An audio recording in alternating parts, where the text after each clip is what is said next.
Mr. Chesnoff and Mr. DeGuerin. We have Mr. Lewin, Mr. Balian, Mr. Henderson, and Mr. Miata. So, ladies and gentlemen, I'm continuing to wrestle with our schedule. So we all have time concerns. You do, I do also, and so I want to make some inquiries with you. So the question arose: if we are deliberating on September 16th, in other words, if you hear the last argument, my instructions on say the 15th, and you begin your deliberations, Thursday the 16th is Yom Kippur. So I don't know if that presents a problem. It may for an observant person, and we will honor that. Is there anyone who would have any difficulty with being here on September 16th? Okay, so I won't interfere with that. Doctor's appointment. Pardon me? It's a doctor's appointment. Oh, it's a doctor's appointment. Okay, but also you're not alone. There's also religious reasons for others. So Right.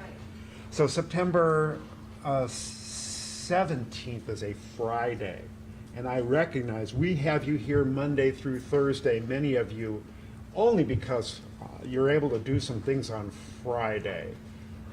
On that one Friday, if you are deliberating, is there anyone who would have a problem being here on that Friday, September 17th, an appointment you could not change? So, Juror 11, I think of you first because I know that you that's exactly what you've been doing is putting things on Friday. Is that a insurmountable problem to be here on that? You'd have to reschedule, folks, if it were that 17th. I would have to reschedule, and I can get back to you about that. I had to reschedule patients, rearrange my schedule, so I had to let you know if I can. You'd have to inquire about that. Yeah, I have to inquire about rescheduling all my patients for that day. I see. So that's a possibility. So then there's another question.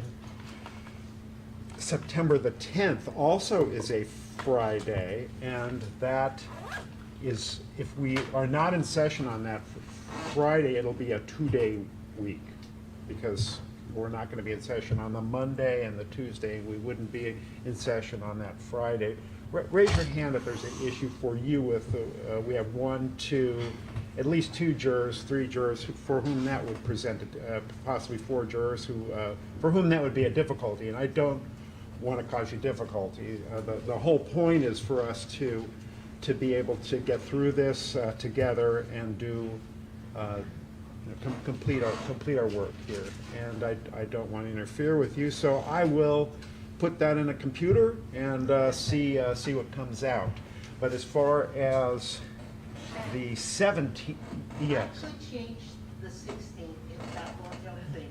you could, but there's at least one more juror who could not. Oh, okay. So don't go ahead and have your appointment on that day. Okay.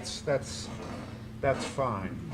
But the 17th is a possibility that one of our jurors will look at, and there are multiple jurors who could not do the 10th. So I think we'll think about the 10th, okay?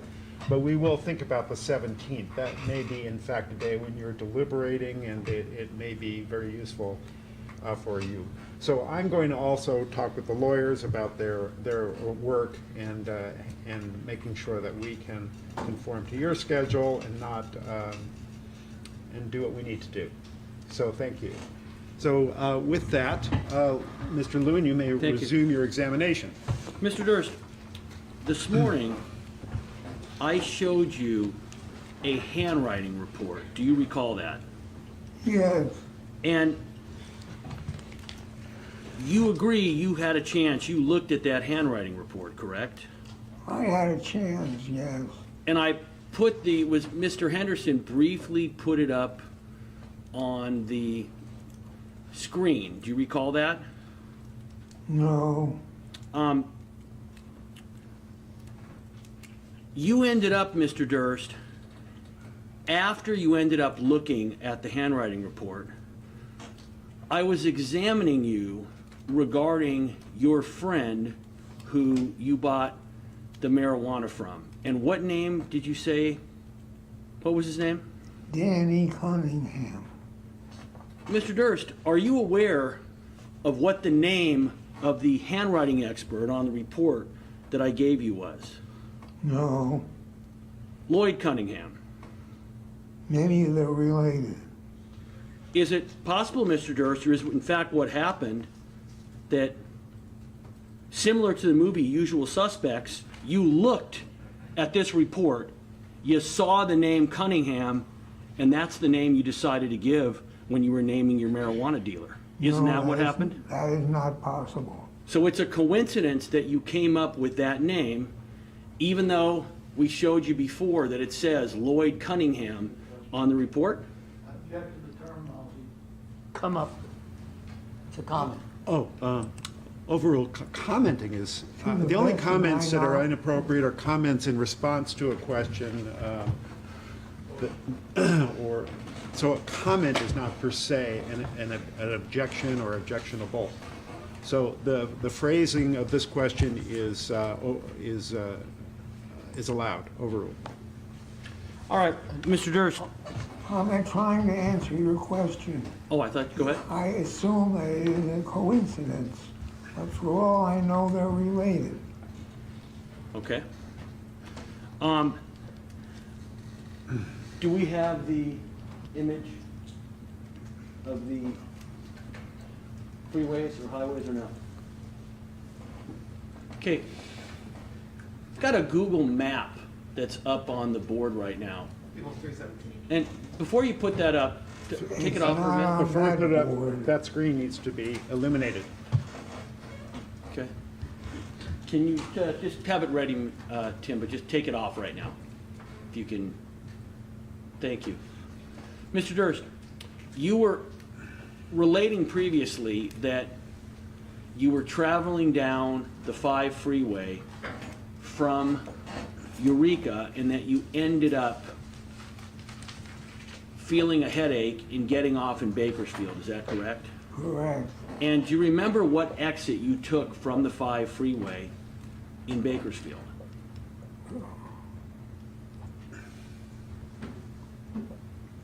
The first exit that said Bakersfield. Mr. Durst, are you aware, can you put up the image from Google, please?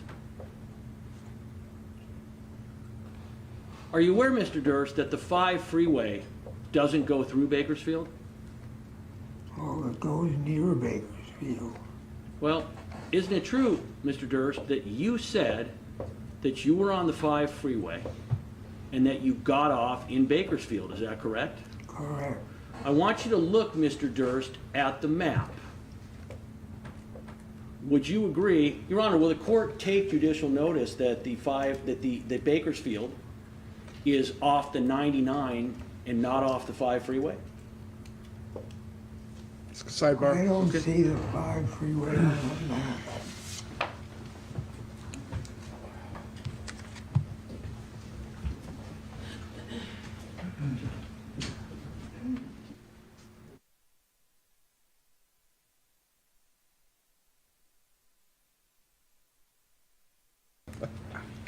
Yeah, me either.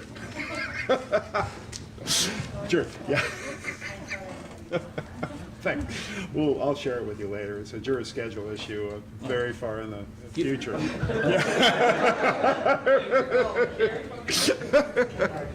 Okay, you get it? Okay, let's go. Thanks. Mr. Durst, you would agree that the map shows that the 5 freeway, although it comes close to Bakersfield, and although it's in the general Bakersfield area, it doesn't go through Bakersfield, correct? I don't really see it on that map. So, do you see where it says a 5? No. So, may I get up, Your Honor? Yes. You back it up, Jim. So, do you see the 5 freeway here, Mr. Durst? Yes. And do you see over here, this is the 99 freeway? Yes. And Bakersfield is over here. Do you see that? I see that. So if you look at the map, it looks like there are ways to get from the 5 freeway to Bakersfield, but you would agree that you could not have exited the 5 freeway and been in Bakersfield. Would you agree? No, I would not agree. So are you saying that the map is wrong? No, the map is right. When I got off of the 5 freeway, I got off at the Bakersfield exit. So you indicated that the hotel was in Bakersfield, correct? Motel, yes. And you indicated that it was right off the 5 freeway, correct? I indicated that I got off the 5 freeway at the Bakersfield exit and stopped in the first motel I came to. And again, I just want to be clear, you're saying that the motel that you came to was very close to the 5 freeway, correct? I don't know what very close is, a couple of minutes. Where you were able to see the motel from the freeway, is that right? No, So you agree that you did not travel. Do we have a legend that tells us, there we go, at the bottom, it looks like, did you travel 4 or 6 or 8 miles to Bakersfield when you got off the freeway to go to the motel? I don't know how many miles it was, about 5 minutes. Mr. Durst, didn't you testify originally 352A, that, Your Honor, I'm sorry? 352A, just, and Overruled. misleading. didn't you testify, Mr. Durst, that originally with Mr. DeGuerin that you stopped and the motel was in essence right along the freeway? I testified that I got off of 5 at the Bakersfield exit and drove to the motel. Okay, when you got to the motel, you checked in, is that correct? Correct. And you at that point went to your room, is that right? I checked in at the office and then went to my room. And then you called Susan, is that right? That's right. What time did you call Susan? It was late, 11:30 maybe closer to 12. And when you called her, did you call her before you took the Percocet, or did you take the Percocet first? I took the Percocet first. And you also testified, correct, on August 12th that I went to my room, I took the Percocet, I put on the TV and called Susan Berman. Is that correct? Yes. So you actually have a memory of putting on the TV before you called Susan Berman? Whenever I stay in a motel, I always put the TV on. And originally, when you were giving this statement, what time did you say that you called Susan? The time I remember calling Susan was after 11, probably closer to 11:30. Well, so, Mr. Durst, isn't it correct that when you testified on August 12th, you said 11 p.m.? Is that correct? I accept that. Okay, and you agree that when I just asked you today, you said it was 11 closer to 12, correct? Correct. And then 30 seconds ago, you said, no, it was really 11 or 11:30. Is that correct? It's correct. So, Mr. Durst, would you agree that the issue is not that you can't remember what time you called, it's that you are remembering and giving different answers? Would you agree? I don't know if there's any difference between can't remember and remembering giving different answers. Well, Mr. Durst, wouldn't you agree that if you're telling somebody, yes, I remember I made a call at 11, or I remember I made a call at 12, or I remember I made a call at 11:30, that is different from saying, you know what, I don't remember what time I made the call. I do remember making the call sometime around 11 or 11:30, or maybe 12. So you had left in the morning, you said, around 11 a.m., is that correct? Correct. So it took you 12 hours or 11 and a half hours to get to Bakersfield? Yes. So when you got there and you called Susan, what number did you call her on? Her landline. How did you know that she would be home? I did not know. So why wouldn't you call her on her cell phone? I don't think I knew that she had a cell phone. So one This of your is 2000. so one of your best friends in the world, you were unaware she had a cell phone. I knew her landline phone number, and that's the phone number I called on. Would you agree, Mr. Durst, that you are aware from your knowledge of phone records from your Galveston trial that if you had said, I called her on her cell phone line, you know that there's going to have to be a record of that, correct? Correct. So you also know that by saying I called her landline, that there's going to be no record on Susan's phone line, correct? I don't know whether the landline records are the same as the cell phone records, but I do know that at that time I did not know if she had a cell phone. So your testimony, correct, you said Susan monitors her calls. She puts the answering machine up from the highest volume. So if somebody calls, she waits for the person to say it's so-and-so, and then if she wants to talk to them, she talks to them. That was your testimony, correct? Correct. So it's your testimony, correct, that the answering machine picked up, is that right? Correct. And then she basically, what we used to call screening your calls, right? She screened her call to see if it was you or someone she wanted to talk to, right? Correct. And then she picked up the phone, correct? Correct. And when she picked up the phone at that time, please discuss what the conversation was that you had with her.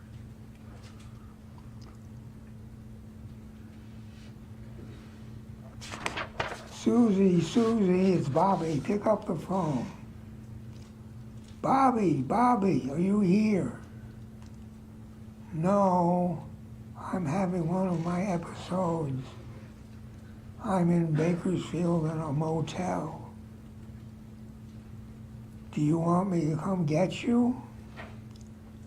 No, I'll be all right in the morning. I'm gonna have to call Chateau Marmont and make arrangements so that they do not cancel the rest of our reservations. And I will do my Susie best to get them to not charge us for tonight, but it's so late. I think they'll charge us for tonight. Did you speak to the architect? Yes. Mike Yoshida's going to meet us on the 28th at noon at the townhouse at 52 Telegraph Place. Great. Did you make the arrangements for our staycation?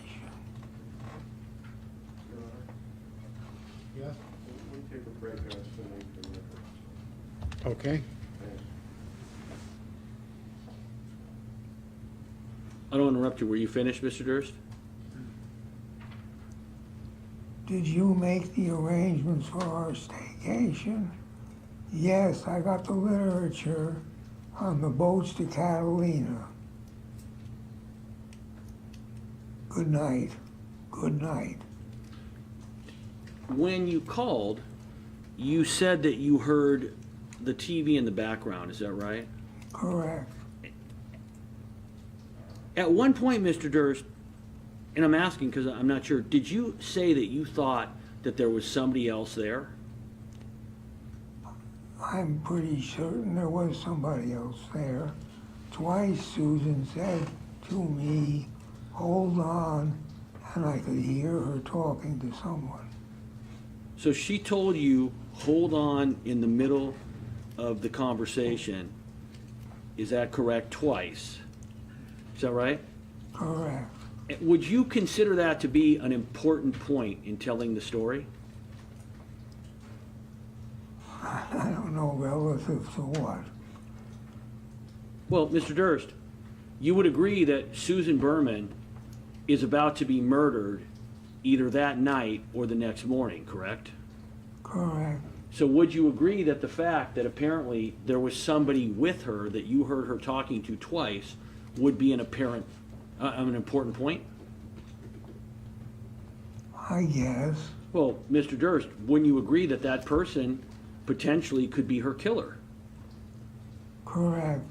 And I would assume that that's not going to be a fact you're ever going to forget, correct? The fact that she put me on hold twice, To talk, that you heard the fact she put you on hold twice to talk to somebody else in the room. no, I will not forget that. And would you agree, Mr. Durst, that in telling this story, in relating what happened, you're certainly going to mention that fact, correct? No, not so certain. I'm just remembering something else during the telephone conversation I had with Susan in answer to your question to me to describe the telephone call. I completely left out that Susan told me she had made the reservations at the Big Sur Inn and that she had set something up for her friends to meet us at an Nepenthe restaurant for dinner on the 27th. So, Mr. Durst, you were asked by Mr. DeGuerin on August 12th to go through what happened on this call, correct? Correct. And you would agree, Mr. Durst, that you reviewed this in advance with Mr. DeGuerin. You knew the question was coming, correct? I did not review it in advance, Mr. DeGuerin. I did not know the question was coming. All right. I want to play RD 738 from 8/12/21. Equals 318, 318A. What did you do then? I went to my room. I took the Percocet, put on the TV, called Susan Berman. Stop there. What time was it? On 11. 11 p.m.? Yeah, And you called Susan from the room? yeah. Where did you call At 1527 Kennedy Canyon. her? Did you have that number handy? Yeah, Oh. Okay. Did you reach her? yeah. Tell the jury what happened. Well, Susan monitors her calls. She puts the answer machine up on the highest volume. So when somebody calls, she waits for the person to say, it's so-and-so. And then if she wants to talk to them, she talks to them. Or she calls them back in the future, or whatever it is she wants to do. So I heard the phone rang, the answer machine picked up, and I said, Susie, it's Bobby, pick up the phone. And Did she pick up the phone? yeah, What, did you have a conversation? yeah. What did you tell her? She said, Bobby, are you here? And I said, no, I'm having one of my episodes. I had to stop. I'm in Bakersfield. She says, poor Bobby. Did you hear any, let me stop you a second. Did you hear anything in the background? Her television. All right.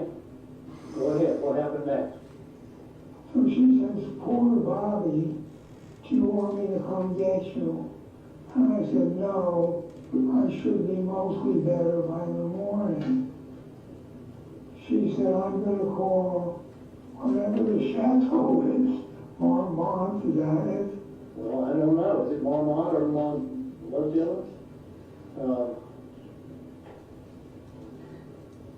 There's a famous hotel here in Los Angeles that's named Mar something or other. Chateau Mar something or other. All right. Go ahead. She said. She said, I'll call a hotel and I'll do my Susie best, but I expect they'll do it for tonight. If I don't call a hotel, they'll cancel the rest of our reservation. So, was your plan to stay at Susie's house on 1527 Benedict Canyon or to stay at a hotel? We were gonna stay at the hotel. Does that refresh your recollection, your memory as to what you said during your direct? Yes.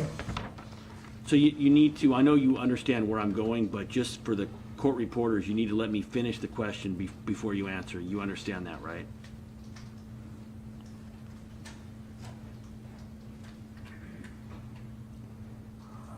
I don't know what you're asking me. When I was just asking you a question, before I finished, you stopped me because you knew what I was going to ask you, but I'm telling you, you need to wait till I finish because the court reporter has to get what I say and then what you say. Do you understand that? I understand that. I don't think I started saying anything. I wasn't done with my question, but I'm not saying you did it on purpose. I'm just trying to make it so we can do this more efficiently. So, Mr. Durst, would you agree that during your direct examination, Mr. DeGuerin specifically asked you, did you hear any, let me stop you for a second, did you hear anything in the background? You recall that question, correct?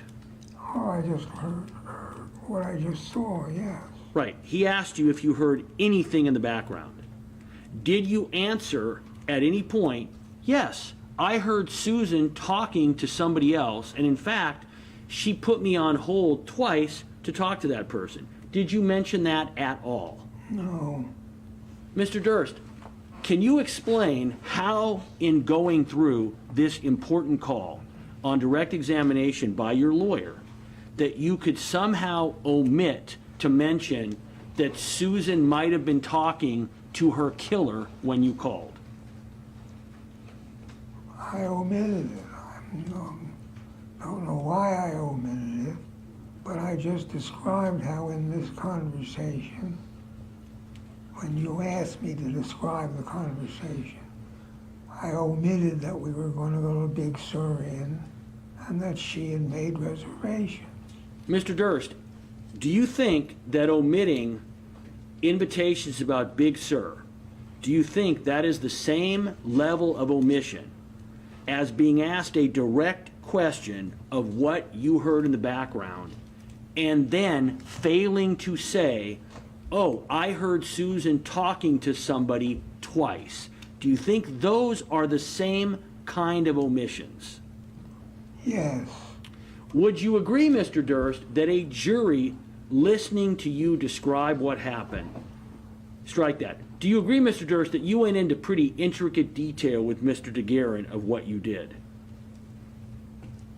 I did my best with Mr. DeGuerin to describe the answers to his questions. And do you agree, Mr. Durst, that in answering the question, you went into pretty explicit detail? In some cases, yes. Would you agree, Mr. Durst, that hearing Susan talking to somebody in the room who you have now said could have been her killer, that omitting that detail is difficult, if not impossible, for you to explain? I omitted the detail because I omitted the detail. I just did not think of it at the time. Isn't it true, Mr. Durst, that what happened was you were making up the story and you forgot or decided later to add another detail of, oh, I actually heard Susan talking to somebody in the house, and you didn't remember that you had not put that in your first version. Isn't that what happened, Mr. Durst? Into the first part of it. Overruled. No, Now- that is not what happened. Now, you also mentioned, Mr. Durst, that the plan was for you and Susan to stay at the Chateau Marmont the night of the 22nd, correct? Correct. Would you agree that the Chateau Marmont is a very expensive hotel in West Hollywood? I've never been there, but I assume it is. Well, you were paying for it, not Susan, correct? Correct. What do you think you were spending a night to stay there? I have no idea. Susan made the reservations. Well, if she made the reservations, how'd she pay for them? She put it on my credit card and my Amex card. Susan had all the information about me and my Amex card that she would need to make reservations and to buy things. I thought, Mr. Durst, that you paid cash when you stayed at hotels and motels primarily. Most of the time, or maybe more than half the time, I pay cash. But there's no way I could pay cash when I'm not physically there. So the plan was, if you did not leave your place until 11 a.m., and it takes approximately 12 hours for you to drive down to Susan's, you would agree the earliest you're going to arrive is going to be at 11 p.m. Is that correct? Roughly, yeah. And you agree, Mr. Durst, that that drive, 12 hours from where you're coming in Trinidad, is on the lower side of how long that drive takes, correct? I think I said 12 to 13 hours. So that means, Mr. Durst, that you easily could have arrived at Susan's place after midnight, correct? Correct. So you're saying the plan was to arrive at Susan's house sometime around midnight, to pick her up, and then to drive over to the Chateau Marmont. You agree you're probably not going to get to the Chateau Marmont until what, 12:30, 1 a.m.? I would not disagree. And so you're gonna spend all that money to stay at the Chateau Marmont, and you're not going to arrive there until 1 a.m. Does that make sense? Yes, that makes sense. Mr. Durst, if the plan was to stay at the Chateau Marmont, why wouldn't you have left at 5 or 6 or 7 in the morning? I had planned on leaving around 8, but the drive from Humboldt County down 5 is a miserable, hot, dusty drive.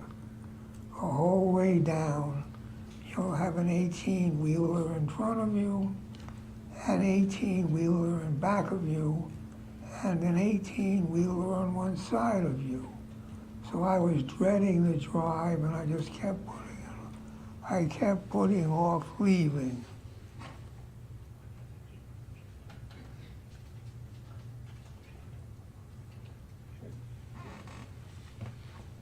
So, Mr. Durst, you said that Susan had your Amex card, is that correct? She had the information for my Amex card. Would you agree, Mr. Durst, that there is no charge for the Chateau Marmont on your Amex card? I would not agree. Okay. And I'll mark as equals 319. This is stipulation 15. So, just so you know, Mr. Durst, this is evidence that's already been stipulated to in this case. So I'm going to show you, we're going to go down to your Amex card. You only had one Amex card, correct? At the time? Correct. Okay. One moment.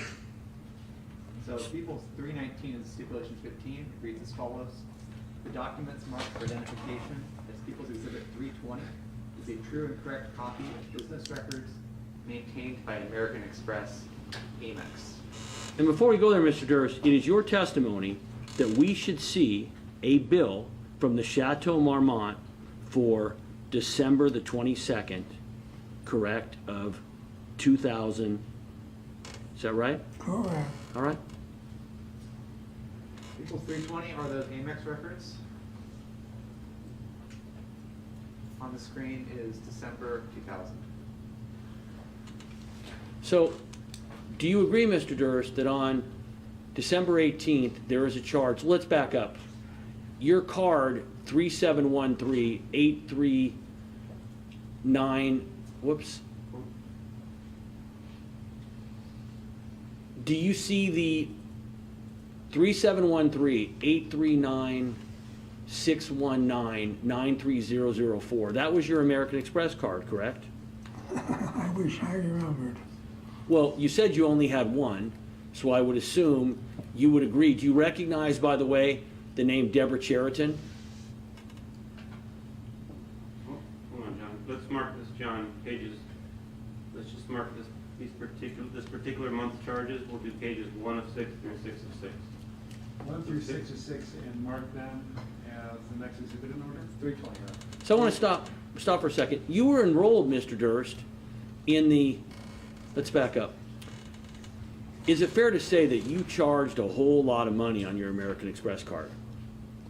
Yeah, So it says that you had a balance of $117,852.97. Is that correct? that's what it says. And that was consistent with the charges you made because you charged a lot of things on that Amex card, correct? Yeah, And Mr. Durst, being a thrifty person as you've described yourself, you understood even back in 2000 that American Express had a very good program where you would get membership rewards for using your card, correct? correct. And in fact, here's your annual billing for $35, correct? Correct. If we go down to December 12th, here's an airline purchase, United Airlines from New York to San Francisco, and then it has the connection to Eureka. The date is December 12th when you purchased it, but this represents the trip you took on December 19th, correct? I guess. Well, can you explain what else it would be?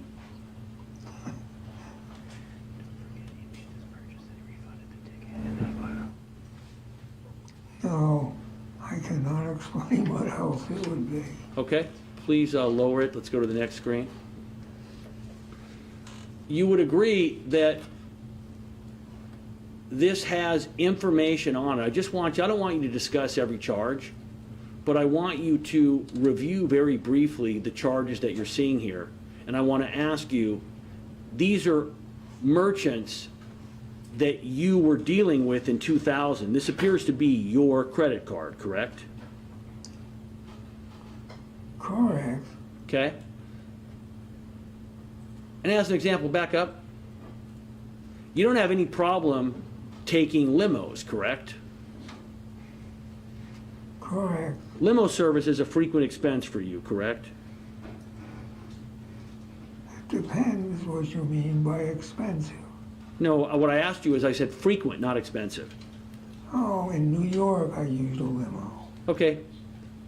Let's go to the next screen, please. The next. So, you would agree that on December 18th, you sent a package. Deborah Cheriton is your wife, correct? Correct. So, on December 23rd, this shows the return trip that you made, correct, from San Francisco to JFK. This is the ticket that you bought at the airport, correct? Correct. Do you see any charge at all, Mr. Durst, from the Chateau Marmont? Well, Susie said she would do Susie's best, and she must have succeeded in getting them to not charge us. So, Mr. Durst, isn't it true that before I showed you the credit card receipts, you said there will be a charge from the Chateau Marmont on my card? You said that, correct? There should be a charge.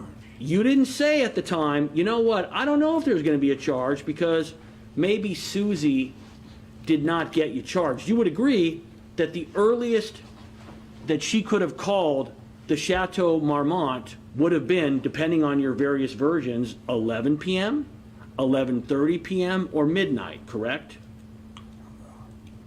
What she said on the call was, I'll do my Susie's best.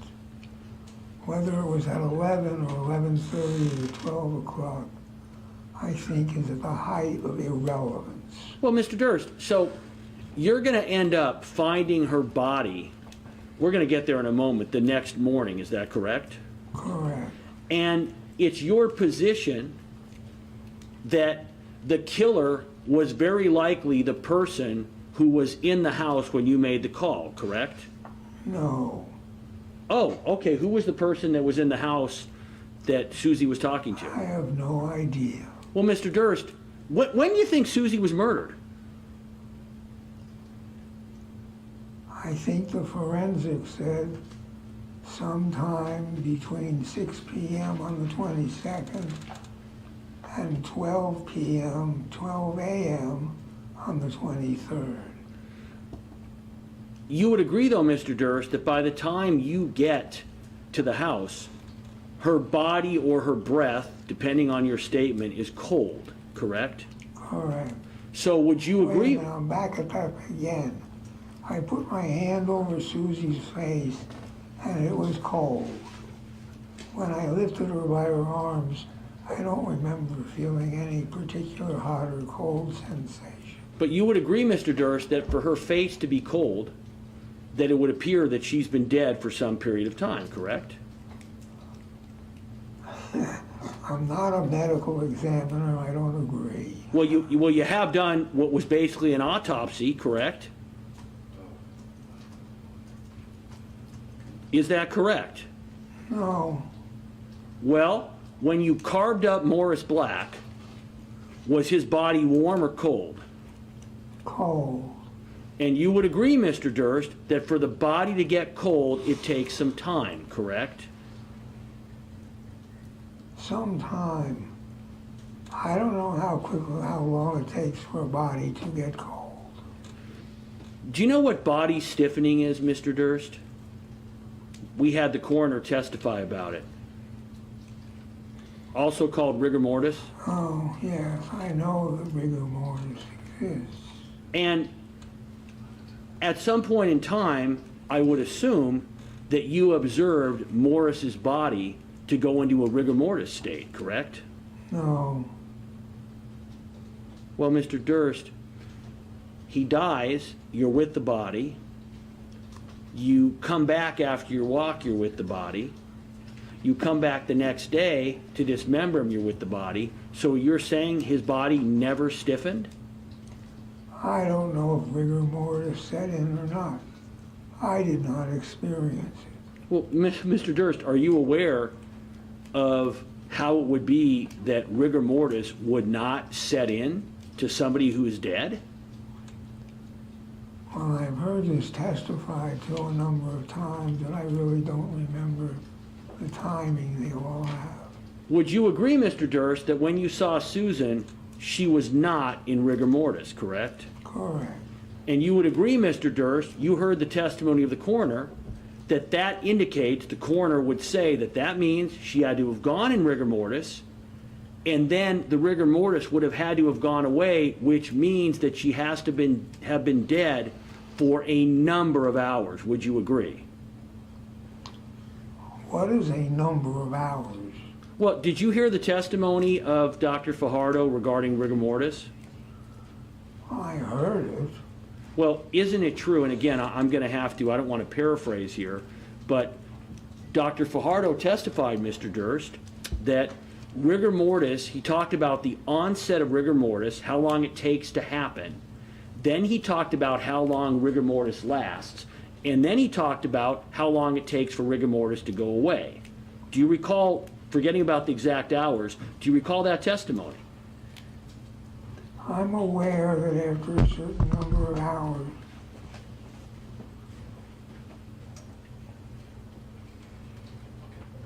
And Mr. Durst, you would also agree that it's your testimony that by the time you saw Susan Berman, based on what Dr. Fajardo has said, and based on the fact that her face was cold, you would concede that that means rigor mortis has come and rigor mortis has gone, correct? I would agree to none of that. You would agree to none of that. Please Correct. And you won't let me answer your questions. You ask me questions, and before I can finish answering them, you ask me new questions. So, Mr. Durst, you feel free right now to go back and answer any question that you think I didn't let you answer. Go ahead. I concede that the forensics have said that rigor mortis sets in several hours after death and lasts for several hours and then goes away. So what time was it that you found Susan's body?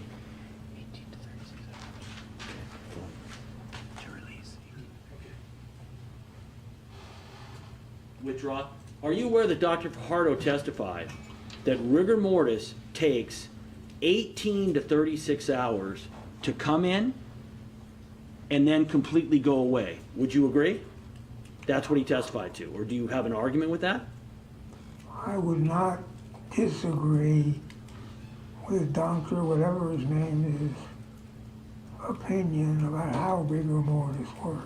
And you also said absolutely Susan was not stiff when you saw her. That was after rigor mortis was gone, correct? I did not say it was after rigor mortis was gone. Well, are you saying was Susan in rigor when you saw her? Was her body stiff? No. So that means if her body was not stiff, according to Dr. Fajardo, you would agree, Mr. Durst, given that she was cold, that the only reasonable interpretation would be that rigor mortis has come and gone, correct? No, not correct. Please explain how that would not be correct. It would not be correct because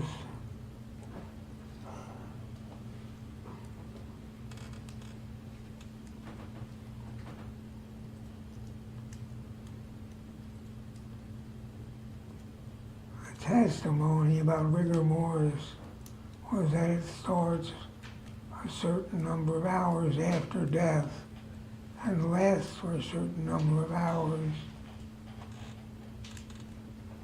and then goes away. I have no idea whether Susan died the night of the 22nd or the day of the 23rd. Mr. Durst, you would agree that if Susan Berman had died on the night of the 22nd, that according to Dr. Fajardo, when you saw her, she would have still been in rigor, correct? No. I want you to assume for a moment, Mr. Durst, that Dr. Fajardo gave a time of a minimum of 18 hours from onset to dissipation of rigor to up to 36 hours. I want you to assume that. What time did you find Susan's body? Around 10 in the morning. And you spoke to her no earlier than 11 p.m. at night. Is that correct? Correct. You would agree that's an 11-hour difference, correct? Correct. So, Mr. Durst, would you agree that Susan Berman could not have been alive when you say you spoke to her because you found her 11 hours later with no rigor and cold?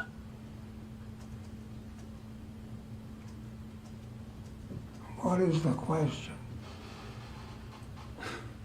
You don't understand the question I just asked. I don't know what the question is. You gave me a narrative of when Susan would have had to have died, but you did not ask me anything. Mr. Durst, you're trying to process what I'm telling you right now and figure out your answer, aren't you? No, I'm trying to answer your question. Yes, I'll sustain it. It's in the nature of argument. Listen to my question, It's- Mr. Durst. I'm sustaining it, it's argument. The question I'm asking is going to be a different question. You may ask a different question. Mr. Durst, would you agree that if Is this a new question or the old question? new question, A new one. new one, would you agree, Mr. Durst, that if you spoke to Susan Berman no earlier than 11 p.m. the night before, and you found her body 11 hours later, you would agree she had to be alive when you spoke to her, correct? She was alive when I spoke to her. If rigor lasts a minimum of 18 hours, which Dr. Fajardo has testified to, and can go on as long as 36 hours, then how can you explain that 11 hours later, after you talk to her, she's not still in rigor. How can you explain that? I don't know when she died. Well, Mr. Durst, you agree she had to have died between 11 p.m. when you spoke to her and 10 a.m. the next morning, correct? Correct. And you agree, Mr. Durst, that she was not in rigor, you've never described her being stiff when you saw her, correct? Correct. And you've said that her body was cold. I said I put my hand over her mouth and nose, and her face was cold. And do you have any reason to believe, Mr. Durst, or can you explain why her face would be cold indoors and the rest of her body would not be? I have no idea if the rest of her body was cold. But, so Mr. Durst, would you agree then that if she had to be alive when you spoke to her at 11 p.m., excuse me, and if she was already past rigor when you talked to her at 10 a.m. the next morning, then according to the medical testimony in this case, she had to have been dead at the time you spoke to her, allegedly, at 11 p.m. the night before? Objection 352A, it misstated testimony. Well, it's a, I think it's, no, but I do believe it's an argument. Well, Mr. Durst, please explain to me, this is a new question. Please explain. This is a new question. New question. Please explain how Susan Berman could have been alive at 11 p.m. for you to talk to her when at 10 a.m. the next morning she has already completed rigor, which takes between 18 and 36 hours. False assumption, objection, argumentative also. All right. 352. I don't think the assumption's false, but the argument, it is argument, so I will sustain the objection. Your Honor, can we talk sidebar, please? Yeah, we sure can. In fact, let's see. Yeah, come sidebar.